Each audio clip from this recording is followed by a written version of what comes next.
Hello everyone, back to my channel. I am talking about reincarnation and the law of karma. I'm going to be talking about chapter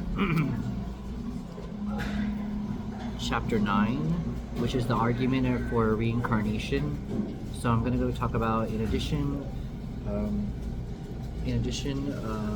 to the consideration of justice, there are many advantages claimed by the advocates of reincarnation which are worthy of the careful consideration of the students of the problem of the soul. We shall give each other these principal points of consideration in the chapter that may equate yourself with the several points of the argument. It has been argued that the principle of analogy that is renders it more reasonable to believe that the personal life of the soul but the one link is great chain of existence, which chain stretches far back in the past, on the side, and more. The other. Suppose that it has been specifically created for the term petty. A petty term of the few years of the earth life is projected for a wheel of woe into an eternity of spiritual existence. It is argued that the principle of It is argued that the principle of evolution on the physical plane points to the analogy of the evolution of the spiritual plane. It is reasoned that as one's birth on the next plane as it follows death on the present ones of the analogy, and which indicates that a death on the past planes preceded birth onto this, which is okay, so on. It is argued that every form of life that we have known of has risen in the lower forms in which turn arose from still lower forms of that has risen from lower to higher,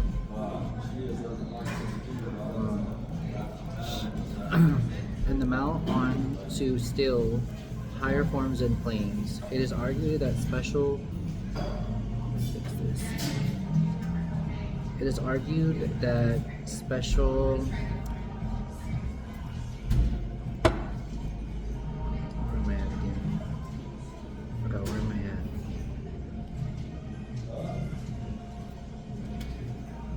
It also thinks that existence for purposes past existence for everything is begun must end sometime, and therefore, if we are supposed that we are soul is to continue existence in the future, and we must think that having existence in past, being eternal at both ends of earth life as we were. Opponents in the idea of immortality are found to arguing that there were no more concerns. There were no more reason for supposing that a soul would continue to exist after a body of the death of the body. There were the supposing had been existed previously. A well-known man that was once known to ask the question, "What becomes of a man's soul after death?" When he evaded the question by answering, "It goes back to where we came from." As many of this idea has seemed sufficient to make them doubt the idea of immortality, the ancient Greek philosophers felt that it was logically necessary for them to assert eternal pre-existence of the soul in order to justify their claim of future existence for it. They argued that the soul has been immortal, that it must have been existed, for many immortal thing that could have been created is immortal by nature. That is immortal by nature. It could never be made so. The immortal by nature is always existed. The argument usually employed by to this, a thing is immortal, the one thing is immortal has been born, it must die. If it's immortal, it cannot be born, either it could die. Mortality means subject to life and death. Immortality means immunity from both. The Greeks devoted much time to the care of the argument and attached great importance to it.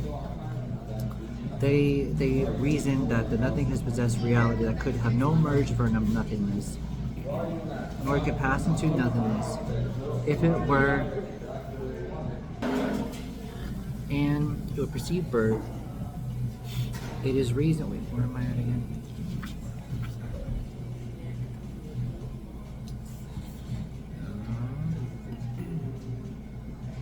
It goes back to where, the Greeks devoted much time and care to this argument and attached great importance to it. great importance to it. They reasoned that nothing possessed reality that could have emerged in nothingness, that could pass into nothingness. If we were real, the internal that would pass away from where it was born. They also claimed that the sense of immortality possessed by the ego. There was an indication that its past experiences life in past, as well as anticipating life in the future. There was a sense of oldness pervading that every thought the soul regarding its own nature. They claim a logical assumption that to hold at the back of the present that exceeds eternity of a non-existence of the soul. Would overhead be there extends eternity of being held for far more logical to regard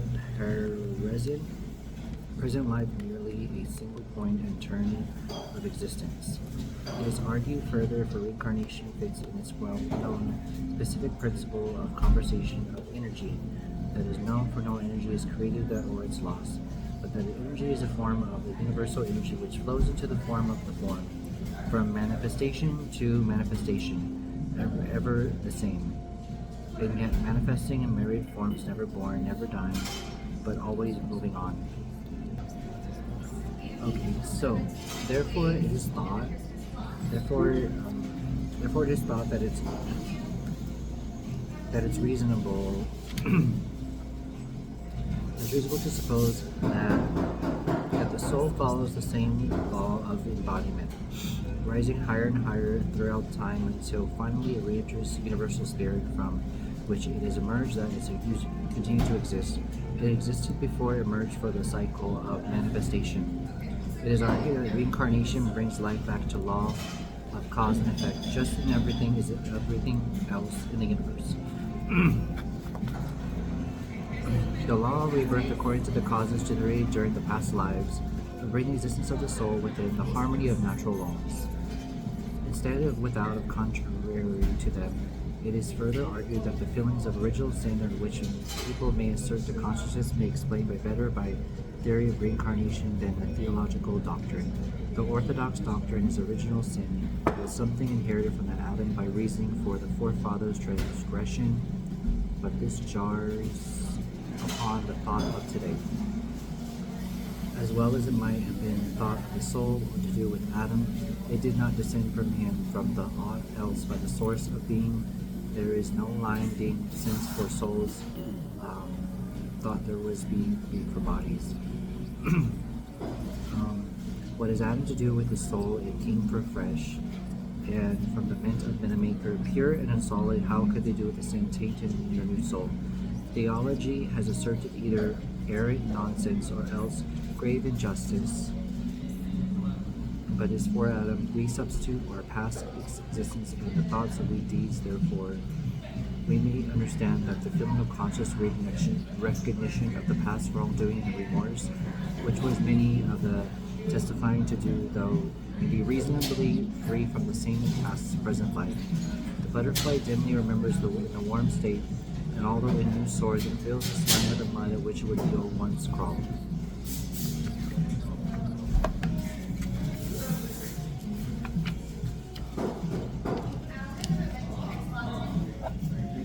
It is also argued that one's life would fail to acquire that variety of experience which is the necessary form of a well-rounded mentality of understanding, dwarfed by its limited experiences in the narrow sphere occupied by human beings.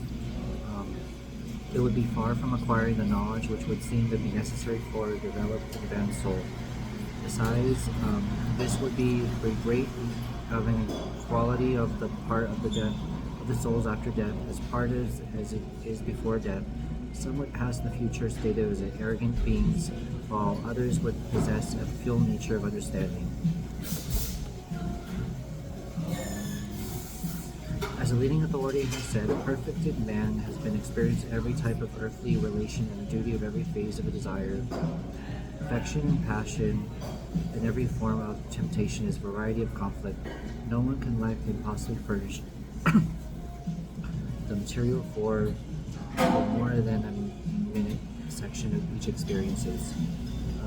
Along this same line, it is argued that soul's development must come largely to contact relationship with other souls in a variety of phases and forms. It must experience pain, happiness, love, pity, failure, success, and it must be disciplined of sympathy, tolerance, patience, and energy, fortitude, foresight, gratitude, pity, benevolence, and love in all its phases. This is to be urged as possible only through repeated incarnations as span one's life soul. It is too small and too limit narrow to embrace but a small fraction of necessary experiences of the soul on its journey toward development and attainment. One must feel the sorrows and joys of all forms of life before understanding that they may come. Narrowness, lack of tolerance, prejudice, and similar forms of undeveloped consciousness must be wiped out by the broad understanding and sympathy that will come from all experience. Okay, everyone, that's the end of part 1 for reincarnation and law of karma, for chapter 9 for the argument for reincarnation. I'll continue next time. Thank you, everyone. Bye-bye.